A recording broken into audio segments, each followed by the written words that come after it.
The goal of the Girls Resist project is to make effective, evidence-based sexual assault resistance education available to teen girls across Canada and beyond. To do this, we adapted an effective sexual assault resistance program that was originally developed for university women called Flip the Script with EAAA, and we adapted it for cis and trans teen girls. So we're currently testing the adapted program's effectiveness using our randomized control trial. And this study involves several hundred participants, teen girls from 3 communities across Ontario. And this study will be completed in 2025. Once we've determined that the program is effective, we'll be making it widely available to school boards and communities across Canada. So we conducted 2 studies to help us adapt the Flip the Script with EAAA program for teen girls.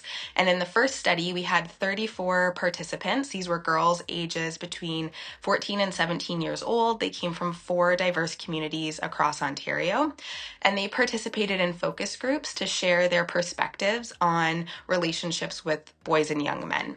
And one of the key findings from this study was that girls experience significant pressure from boys to engage in sexual activity, and they suffered psychological and social consequences when they spoke up about their own needs and desires and boundaries.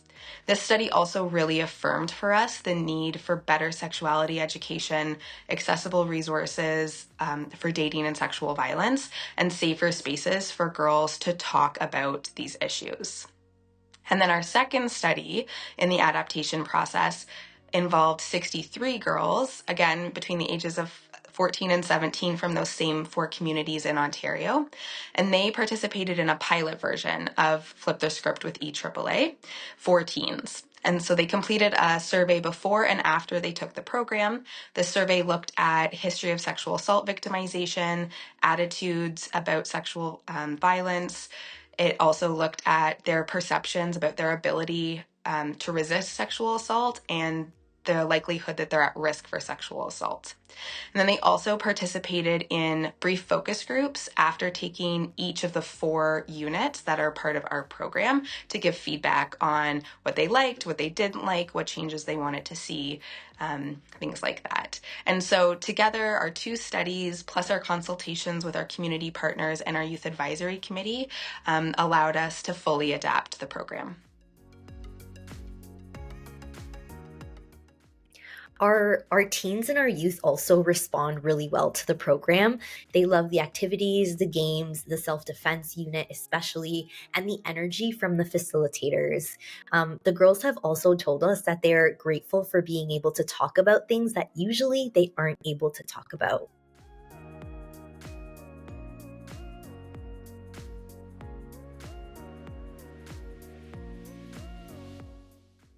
Our program facilitators love delivering and facilitating the program.